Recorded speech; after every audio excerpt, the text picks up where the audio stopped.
All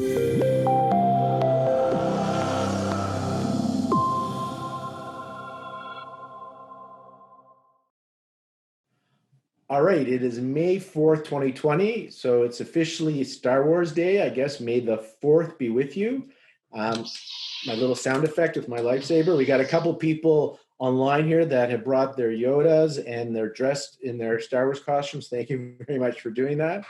And we are going to be playing a throwback webinar from 2012. So at the time, today it's 2020. So 8 years ago. So you'll see that Yvonne looks the same, that when you see her at the end of the show here today, she's going to answer questions at the end in the live. And me, as I said earlier, not so much. I changed a bit. I want to do a little bit of housekeeping for everybody. So let me just open this up. I just want to let you know what we got going on at Healthy Seminars, because already we added something new today from this morning. We had a webinar this morning. We've already updated the calendar. So if you go to the resources page on healthyseminars.com, it'll take you to some of the categories that we have here that you can click on. They are anchored, meaning when you click on it, it will take you to another spot on the website to see these sections. Or what I like is our calendar. You can click here and find out what's happening. So if you want to see what you've missed, you click previous to April or to whatever month, and it'll take you to that month, what you missed, and there may be replays available, maybe. And then in May, you can see what's happening. So here we are today. We had a herbal webinar this morning. Now we're doing our May the 4th Be With You, Romance in the Time of Star Wars with Yvonne Farrell. Tomorrow is Conscious Tuesday, so a great lecture by Jesse Shaw on the Ling Shu of Chapter 8, Practical Guidance in the Time of COVID. And the list goes on and on. Got another herbal class Wednesday. Friday, I want to highlight this to you because this was only recently added. We have a COVID-19 practice guidelines for acupuncturists going back to work. This is by Valerie Hobbs and Steve Shomo. They're doing a short version on the ASA website on Wednesday, and this is a 90-minute version, an hour plus Q&A. So they're going to go into much more detail. So check them out on the 8th. And then you can keep seeing, we keep adding stuff. So the week of the 11th to the 14th, I'm running my manifestation workshop. If you don't know what that's about, if you click on the link, you can go to the website at laurenbrown.com and see the introductory talk I did that I did on Healthy, and now it's available on laurenbrown.com.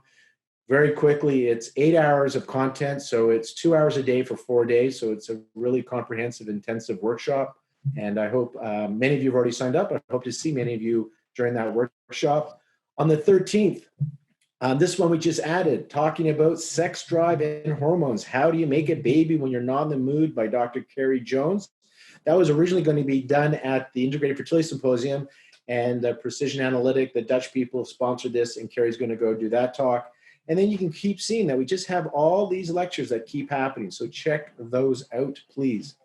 I also want to let you know, in the introduction, I mentioned some of Yvonne's live webinars, but that was in 2012.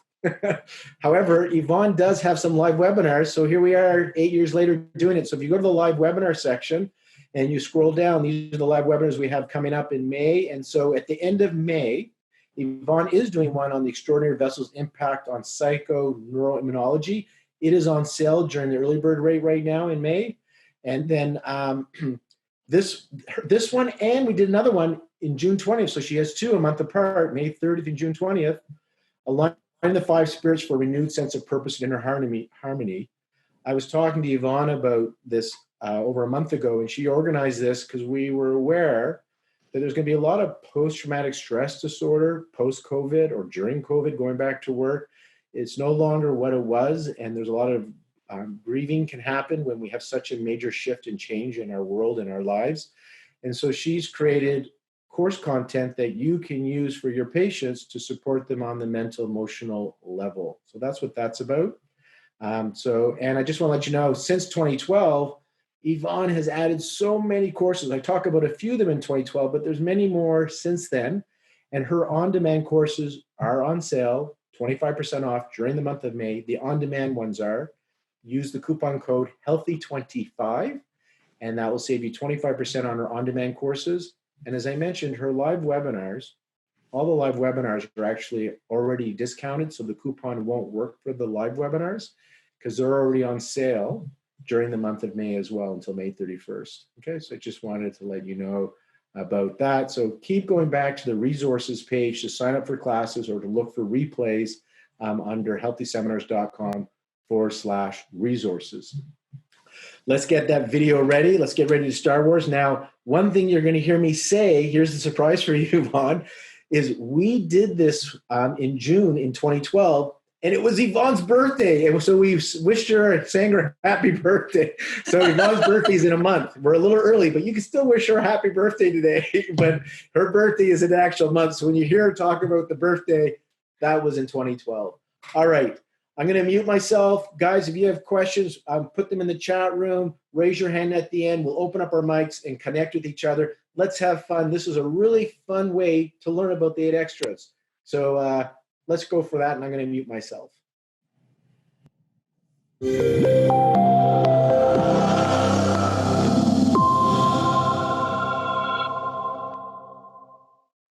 Welcome, everybody. I'm your moderator today, Dr. Lauren Brown.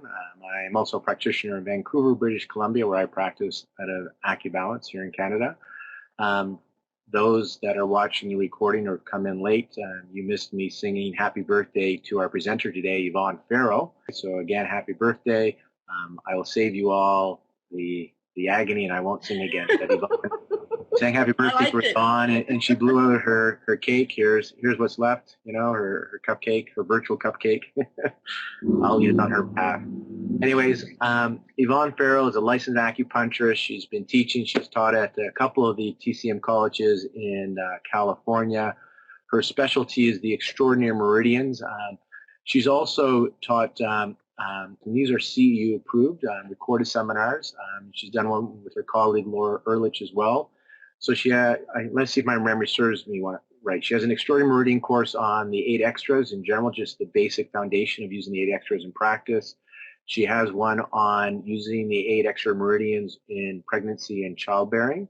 And at the time of us filming this, using the 8 extra meridians in psycho-emotional disorders. And so for those that are here today or watching the recording, you can choose to sign up for that live webinar. And if this is a much later date than what you see on that banner, then it's probably already in the archives. I mean, you can order that as a CEU-approved course.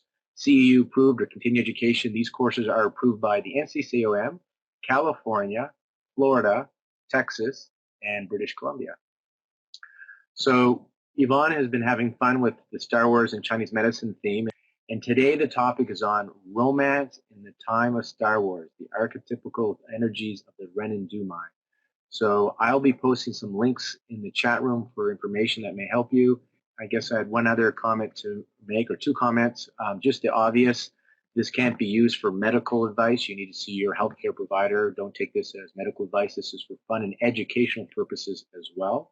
Without any further ado, here's Yvonne Farrell. Thanks, Lauren. And thank you all for hanging out today on my birthday. I feel like I've got company. It's great.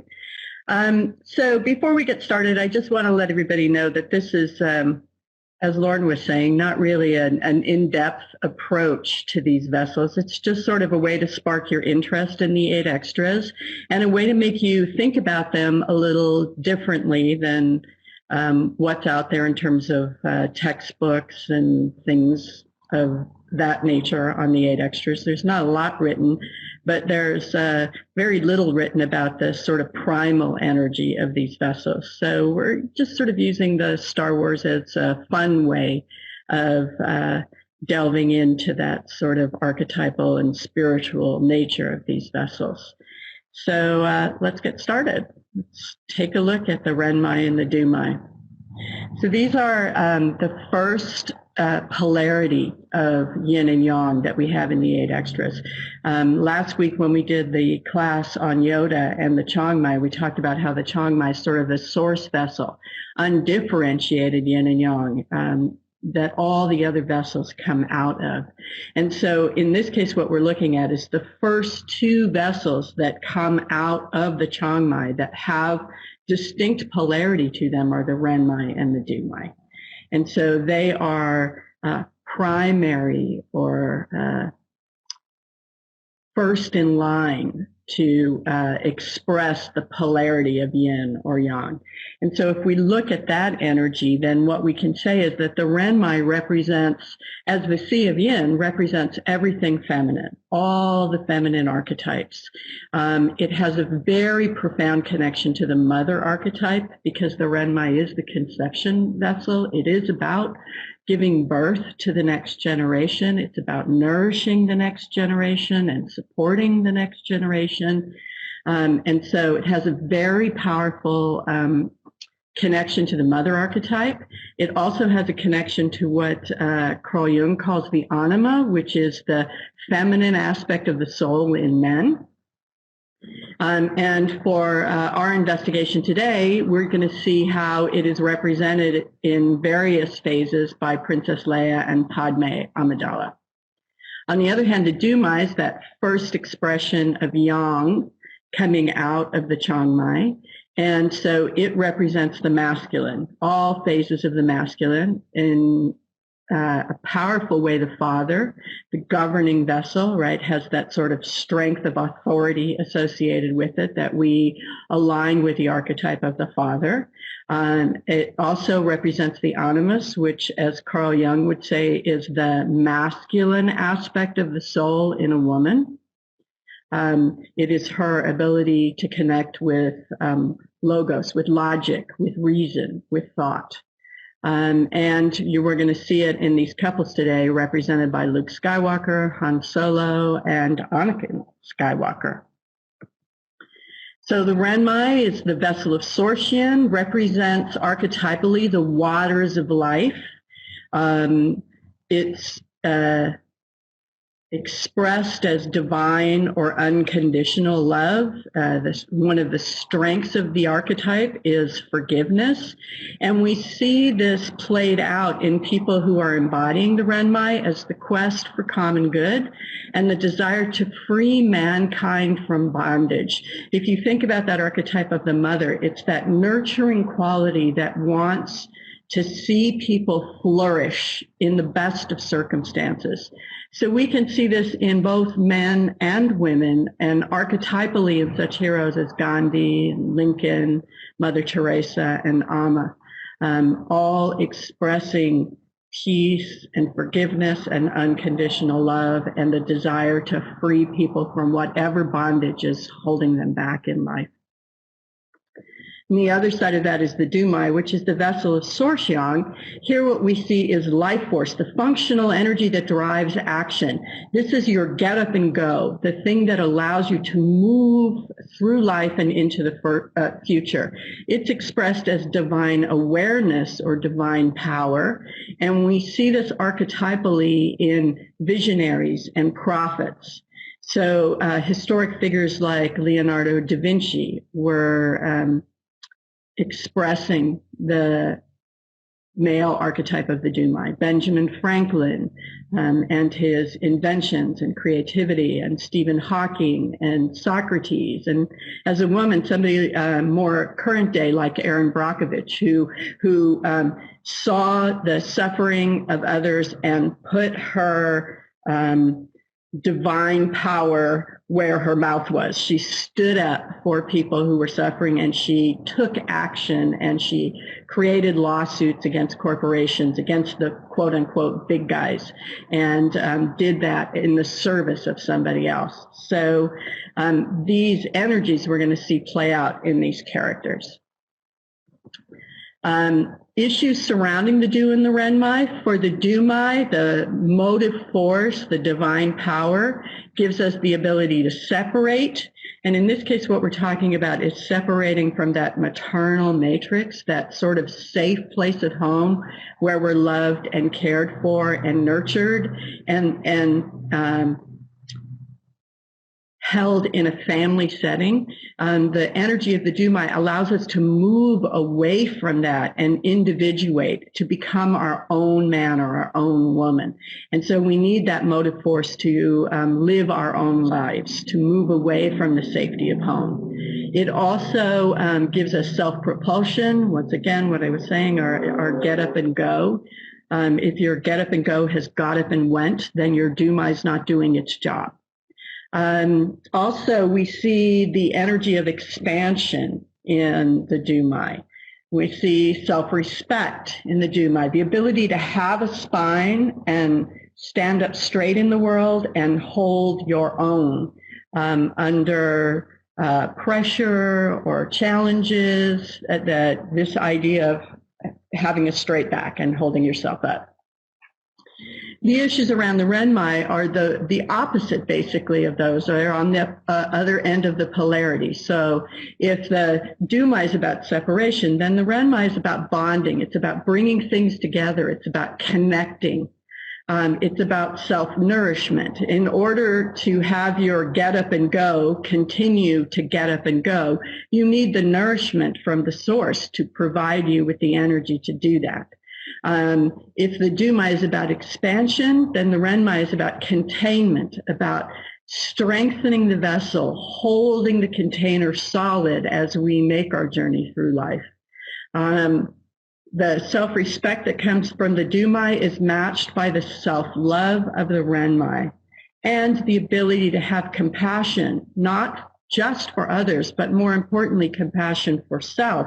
Because truly, when we have compassion for ourselves, then that allows us the ability to have compassion for others in life.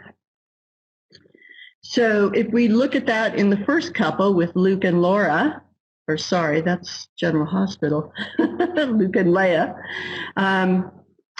which, by the way, is another archetype we could do. Soap operas are a great archetype. Luke plays a number of archetypes from the beginning of the series to the end. He starts out in that child archetype as the nature child or the magical child.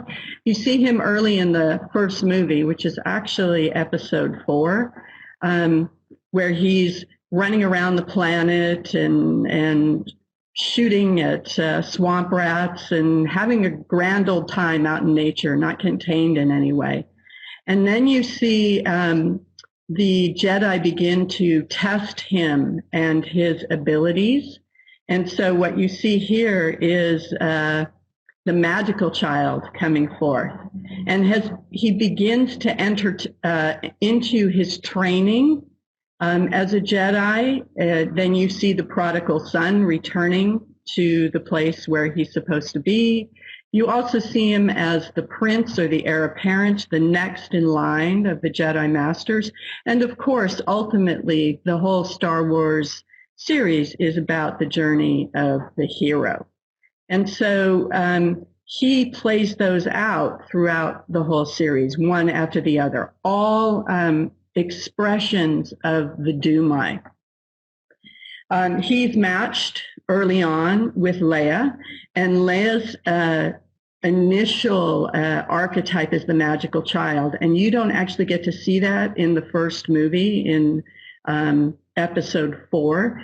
Really, that shows up in the much earlier movies right after she's born. She's separated from her mother at birth, and there's a period of time where she locks eyes with her mother and is said to try to remember everything about her mother's face that's possible, to imprint that, and then is capable of holding that image magically in her for her whole life.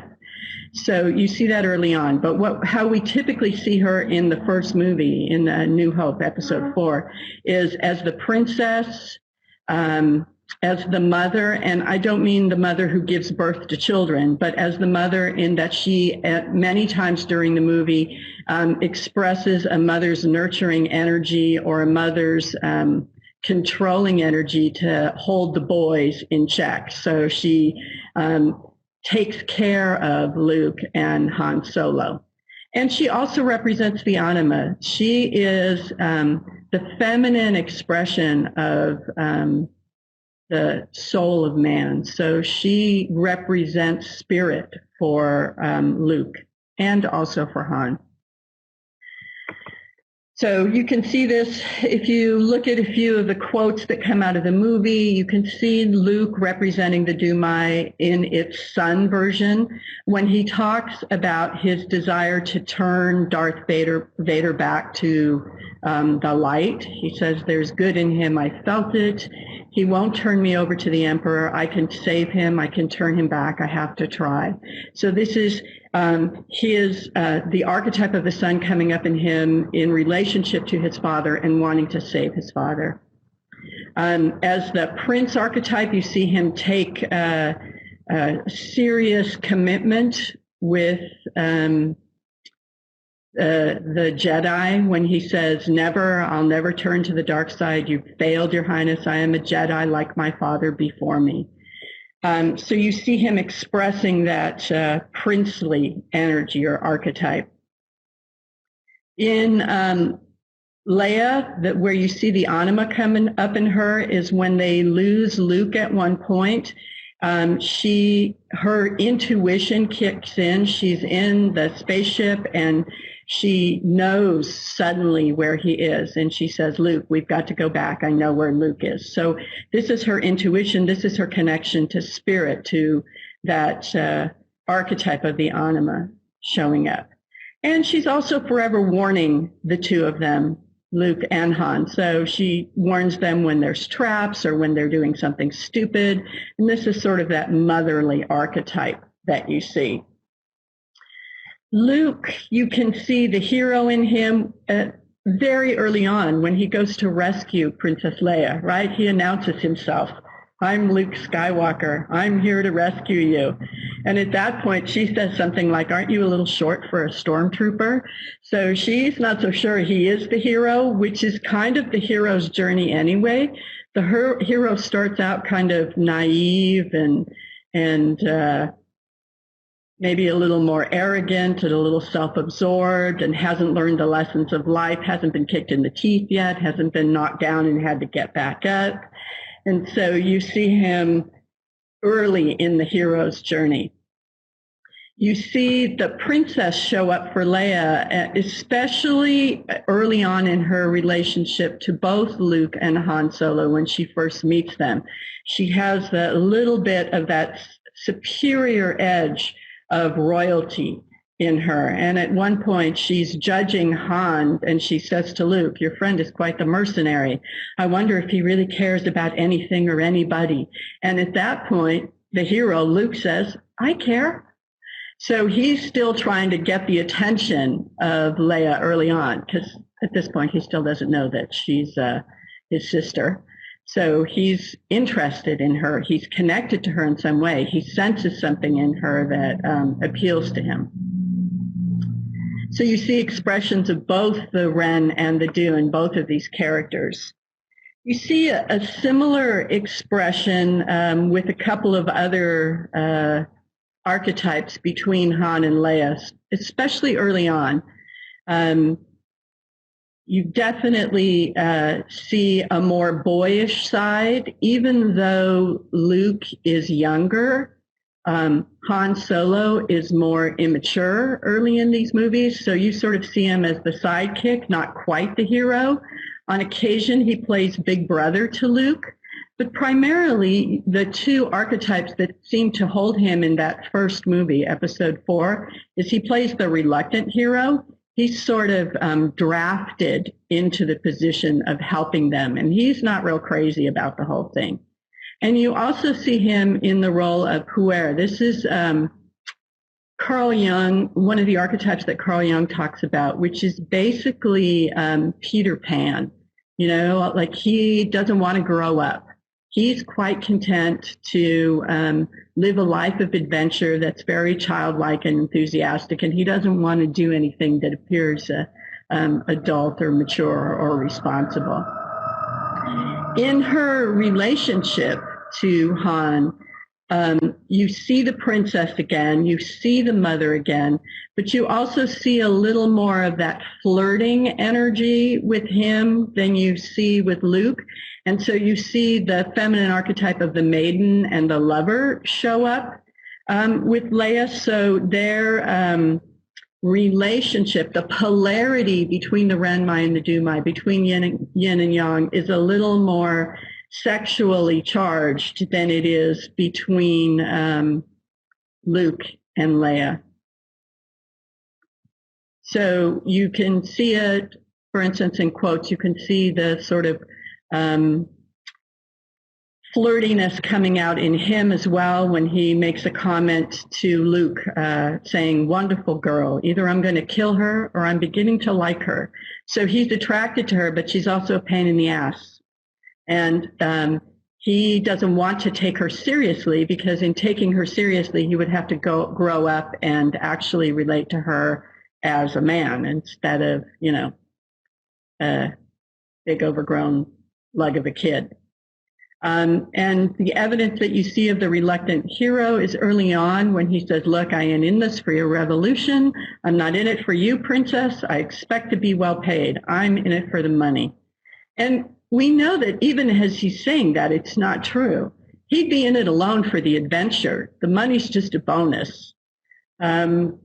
You see the princess, that sort of haughtiness that we associate with that royal archetype in Leia when she says to him, "Why, you stuck-up, half-witted, scruffy-looking nerf herder." She's always calling him names and insulting him because, he's base, he's uncouth, and you can see that strike up the archetype of the princess in her. But at some point she becomes very attracted to him. And so she's still sarcastic, but you can see her pulse start to race a little bit. And at one point he grabs a hold of her and she makes the comment, "Captain, being held by you isn't quite enough to get me excited." And everyone knows that's a lie because her face is flushed and she is excited and her pulse is racing. And so we begin to see the maiden come out in her as she gains an attraction to him. But he is just a big overgrown kid. And we can see that when he says things like, "Hokey religions and ancient weapons ain't no substitute for a good blaster at your side." So he is more in it for the action than anything else, which is a very sort of puberty-laden approach to the adventure. And then you see the mother in her when she begins to recognize that he's more than just that big overgrown lug. He starts to do things and invest in this adventure in a way that's a little more responsible. And she says at one point to him, "I knew there was more to you than the money." So you begin to hear a little pride and acceptance that he's more than what he appears to be. And the last of our three couples today are the couples that don't show up, the couple that doesn't show up until the fourth movie, which is actually I've lost the episodes now, but it's very early on. It's before Luke and Leia are born, because Anakin and Padme Amidala are Luke and Leia's parents. And so what we see in Anakin is very much the same wild child we see in Luke Skywalker early on. This precocious child who has a rebellious nature. He doesn't like structure and rules. He wants to do what he wants to do. We also see him as he begins his training as the apprentice. And even during that time as an apprentice, as he's growing up, he has this very powerful rebellious streak. So compared to many of the characters we see in these movies, Anakin proves to be one of the most rebellious. And it is this rebellious streak and his inability to control his anger that leads him to the shadow archetype, which is the thing that eventually turns him into Darth Vader. We also see him caught in the lover archetype, and not the positive aspect of the lover, but he actually loses himself in that love. And it is very much his downfall and a big part of his transition to the dark side. And he falls in love with Padme, and Padme, we see her in archetypes that are both masculine and feminine. So early on, we see her as the princess, but then she becomes involved in the government and takes the role of senator. And we can see her take on the more masculine governing role, which is a little more related to the Du Mai than the Ren Mai. But predominantly throughout the movies that she's in, we see her as the lover, we see her as the queen, and we see her as the mother. And so we can see that. I mean, one of the most powerful scenes in the transition from Anakin Skywalker into Darth Vader is the point where he recognizes how powerfully he loves Padme. He says, this is a very long scene, but bits and pieces of it are, the closer I get to you, the worse it gets. So he's not enjoying that love. This love is torturing him. It is painful for him. The thought of not being with you, I can't breathe. I'm haunted by the kiss that you should never have given me. So this love is forbidden because Jedis are not supposed to fall in love, right? Because my heart is beating, hoping that kiss will not become a scar. You are in my very soul tormenting me. So already you see him lose his will. You see him lose his sense of calm. You see him lose the thing that makes him a Jedi. And then at some point, he engages Padme later on and gets so angry that he calls her a liar and says that she's brought Obi-Wan to kill him. So he starts to become paranoid. And this is after his mother dies, and he decimates the village that she died in. He kills off everybody. And so he starts to lose his soul.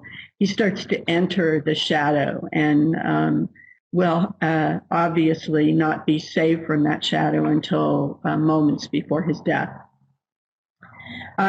We see Padme show up as the queen when she decides to take responsibility for their relationship early on. And she tells Anakin, no, we can't do that. I'm not going to let you give up your future for me. So she holds her ground and she understands the duty of his position and her position. But at some point she caves to that love and she tells him that she loves him and wants him to know that before she dies. And at some point when she finds out she's pregnant, she embodies the archetype of the mother, not just for the twins that she's carrying, but also she embodies that archetype for him in that she says to him, we can do this. We'll just leave. We'll give up all of this and you'll come with me and we'll have a family. We'll raise our children and we'll just stay apart from all of this. So she sort of decides to contain them in a way where they're safe from the rest of the world. And as it turns out, that's not a very effective journey on her part, or an idea that can't really come to fruition because there's too much going on that they're both a part of. And ultimately what happens is he becomes so angry that he basically strangles her. And she manages to survive that, but as they take her away, the children are born and then she dies. So you see the pathology in the relationship between the Ren Mai and the Du Mai with them, the inability for the dance to find harmony. And you do see that, strangely enough, between Han and Leia, because as the story goes, even though they battled at the beginning and were adversarial at the beginning, eventually they fall in love and they have a family, and you find the perfect blend of the Ren and the Du Mai in the two of them. So this is just sort of one way of looking at that energy of the Ren Mai and the Du Mai together and the polarity and the dance that comes with that polarity, that we are, as practitioners, always looking to find the perfect balance of yin and yang in our patients, the healthy relationship between yin and yang. And you can find that in the vital substances and the physicality of them, yin deficiency, yang deficiency, yin excess, yang excess, or you can also find it in the archetypal nature of how people respond to the world around them. For instance, if somebody was to a woman was to become pregnant and want to have children, then you would want her to embody the Ren Mai. But in the act of giving birth to a 9-pound baby, even though the labor is a yin process, the gestation is a yin process, you want the Du Mai to kick in at some point to bring that motive force so that separation can happen, so that birth can occur. So we can see this in all of our patients, that archetypal expression of yin and yang. And it's not that we're trying to find an exact match. What we're trying to find is the ability for a person to step into the archetype that's most appropriate for the task ahead. If a woman or a man is about to experience something that requires the energy of the Du Mai, can they engage that archetype? Or if they're about to encounter something that requires yin, can they engage the Ren Mai? If they can, then the actual relative balance of yin and yang will take care of itself because the archetype is appropriate to the action. So, that probably went really fast, and a lot to say for a subject that probably could be discussed for hours. Just your upcoming stuff, just let them know what to expect. And I do want to remind you guys that on Friday we have this course. We have a whole bunch, but Friday's going back to work. And I want to acknowledge that some of you are eager to go back and some of you aren't. Some of you still need that time for reflection and there's a lot of fear and concerns about how you're going to show up and how you have to work. And I just want to honor that because the media, the news makes it all exciting. We all want to go back to work. And I want to acknowledge some people are really excited. And some people, there's a lot of apprehension. And so there's mixed feelings still in the force. There's still a disturbance in the force.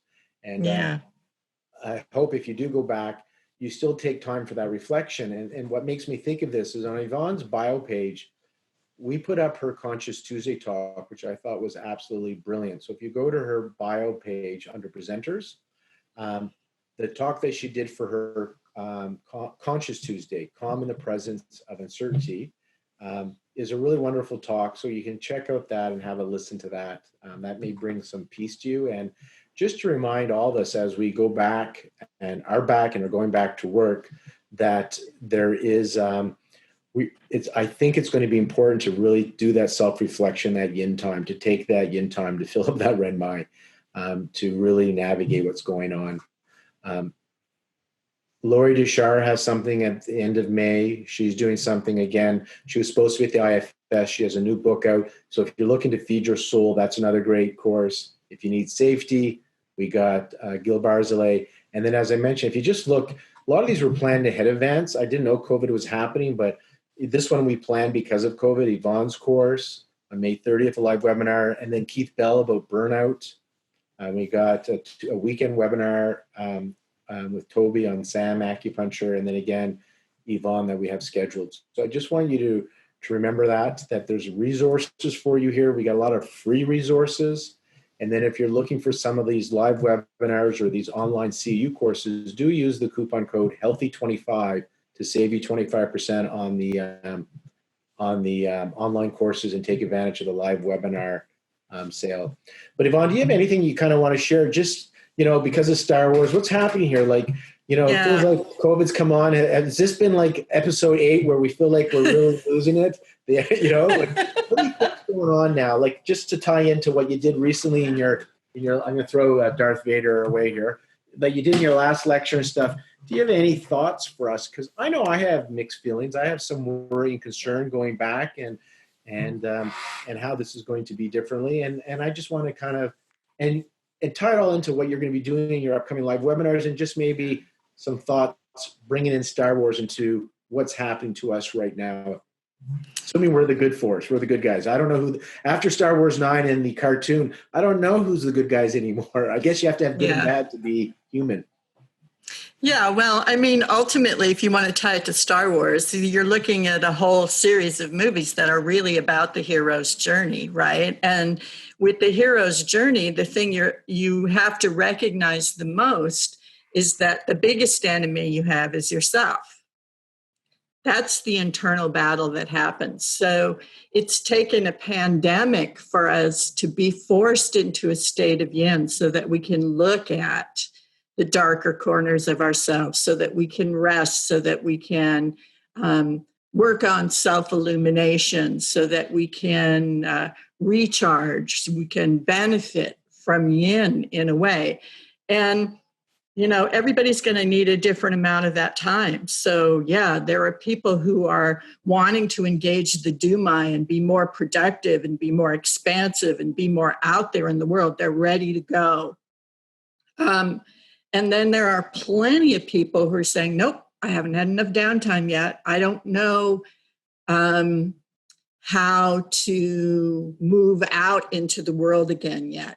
And I think that's because we are all beginning to recognize that we cannot move out into the world again in the same way we did before this happened to us. The world is a different place. We're different people. You cannot live through something like this and not be impacted by it. Even if you never get the virus yourself, your life is changed by this experience. And so there's a lot to process. There's a lot to think about, and you need a fair amount of downtime, I think, yin time, of Ren time, to get through all of that.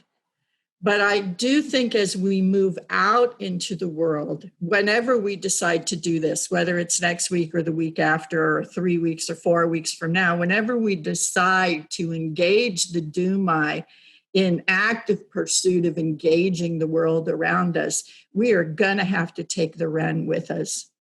We are going to have to do that in a way that is loving, that is kind, that is compassionate, that is nourishing and nourishing others, but also not forgetting to nourish ourselves as we expand out into the world. And that, I think, is a big responsibility that for many of us is a little more challenging than it will be for others. So I think we're going to see it in our patients. I have contact with a lot of patients now, and one of the major complaints I'm seeing is insomnia. People can't sleep because they're so charged with the process of what's going on in the world and therefore in themselves. And so, we have to be ready for that. So, the 2 classes that I decided to teach in May and June were classes that I felt like would be pivotal for the emotional well-being of our patients in this time to come. We need to look at this from a sort of Du Mai point of view, from a psychoneuroimmunology point of view. So the first class is an 8 extra class that's really about how do you use the 8 extras to get alignment in your mental health, your emotional health, and your immune system so that you can thrive with this threat. And then the second class in June is really more about the yin of it all. It's about aligning the 5 spirits, the spirits of the 5 yin organs, in a way that you can embrace a new state of beingness, a new state of alignment that has more heart, that has more sovereignty, that has more capacity for love and compassion and kindness, that is ready from an internal point of view, from a 5 spirit point of view, to embrace a new world, a new way of being. And I think that's why a lot of people are still not ready, because that's a lot of work. It's a lot of things to think about. There's a few questions in the room, so if you want to, we can read them. But if you want to actually ask, so you can articulate the way you like, please raise your hand. I'm offering my workshop next week. And for me, I mean, I'm doing these tools myself. Like I was thinking Sunday, I was having just like a blah day. It was just the sadness or something. There's a disturbance in the force. And then I go to my tools. I really worked it that night, the next morning. And then yesterday was fantastic. It was a pretty good day. And then today again, and I'm like, oh, and I'm having the tools. And that workshop that I'm offering, that's a do thing. But I have to say, it's really for me to commit to 4 days to teach, because it's practical and I have to review. I do this stuff because the more I teach it, the more I get to own it. And we have a good turnout already for registration, but my attitude always is, if one person shows up, it's going to be worth it, because I get so much out of it. And these tools, I still have to use them every day because it's so easy to get sucked in. And yesterday I was like, okay, I'm good. Like and then today I was like, I'm not good. No, but that's the thing, right? It requires a daily commitment. Each day you have to set the intention. Each day you have to put your attention on what needs to happen. Each day you have to commit to the process. And some days that's easier than others. So Donna or Kathleen, do you guys can we unmute you and let you ask your question rather than me read it? Because I love the community part. So if you're open to it, it's just nice. And then Helen had a comment as well. So if you raise your hand digitally, I can do that. Or if you put in the chat room, I will give you mic rights. At some point, we're going to open the mics for everybody to connect with each other. But I just want to check to see if Donna, Helen, or Kathleen want to ask their question directly to Yvonne. I'm just going to see if there's a yes or no in the chat room. She can't find it. Okay, can we open up Helen's mic for her? Because I think we can do it for her. And we'll give you your mic right. I think you can talk, Helen, now. Let's see your Jedi voice. We have unmuted you, but we can't hear you, unfortunately.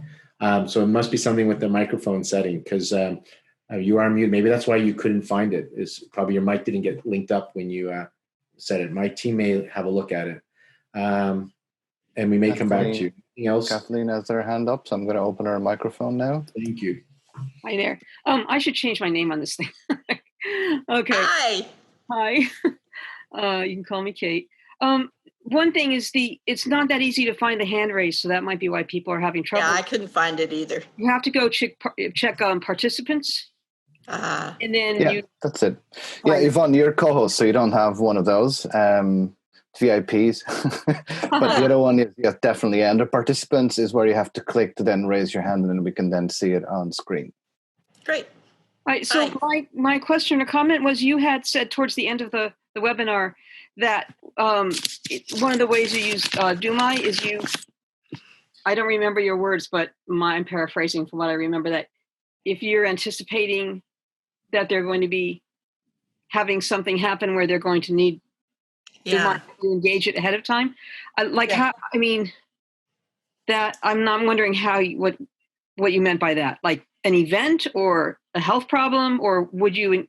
Yeah, it's a good question. So let me put it this way. When you're looking at these vessels archetypally, you're not saying that there's necessarily pathology, because sometimes when you embrace an archetype, it's an important thing. It's the right thing to embrace, which would mean if I'm engaging the archetype of the Du Mai, then I am going to use the force of Yang to do what the Du Mai is supposed to do.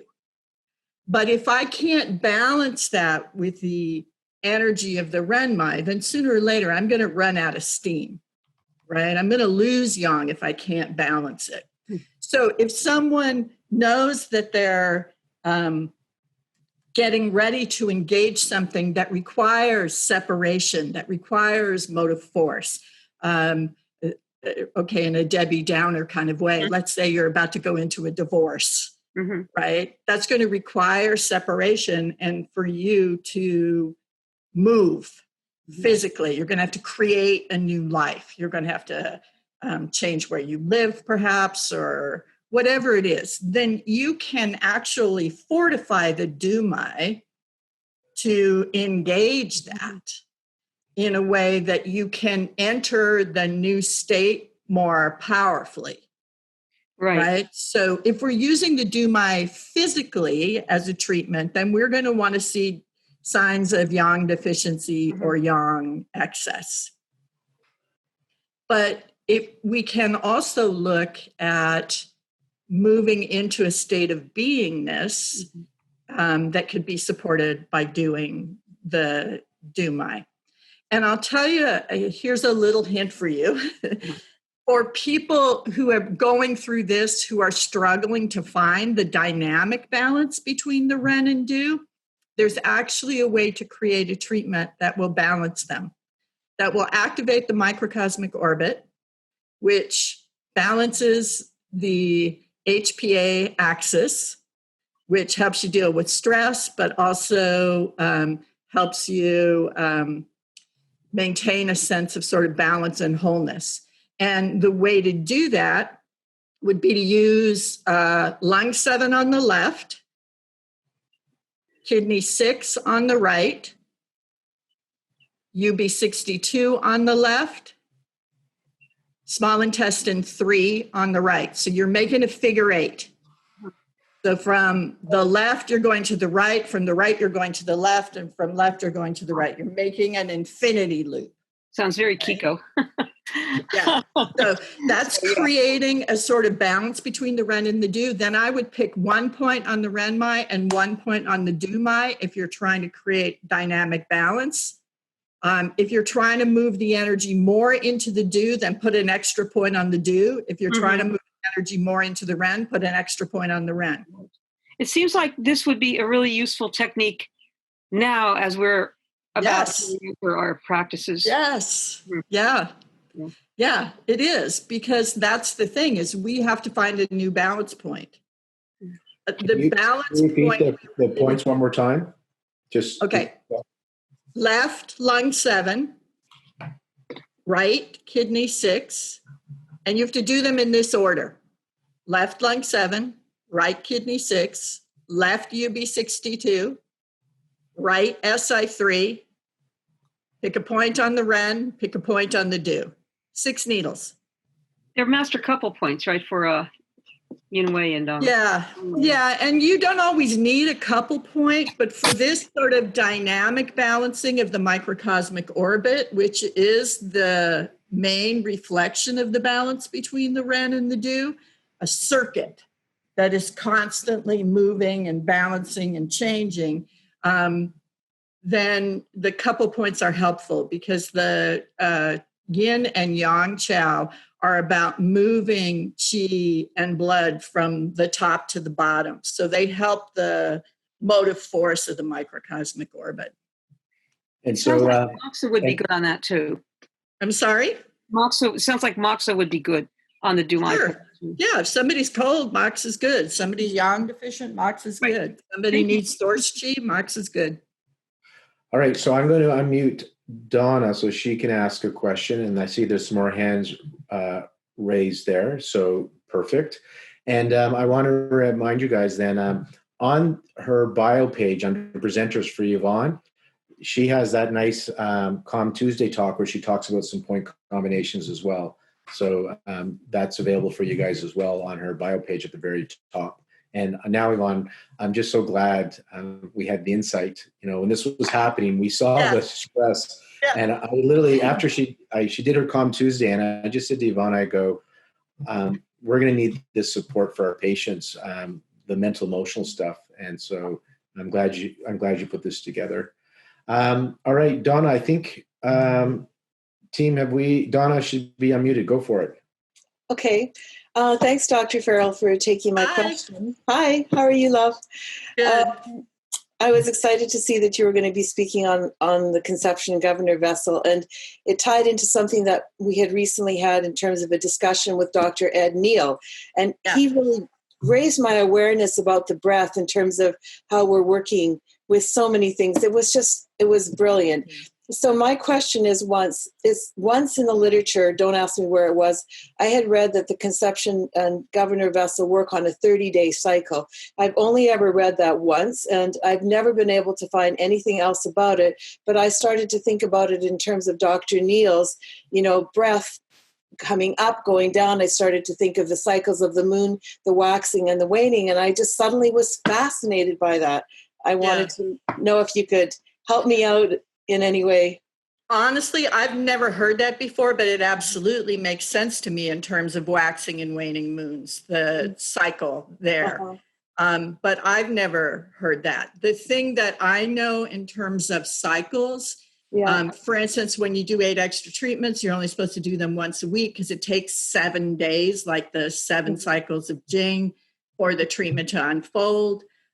Course of treatment is usually 3 months because it takes 3 months to mobilize Jing, and these are Jing vessels. 3 months is sort of a shortcut. What it actually is 108 days, which is the same as the number of beads on a mala, a meditation mala.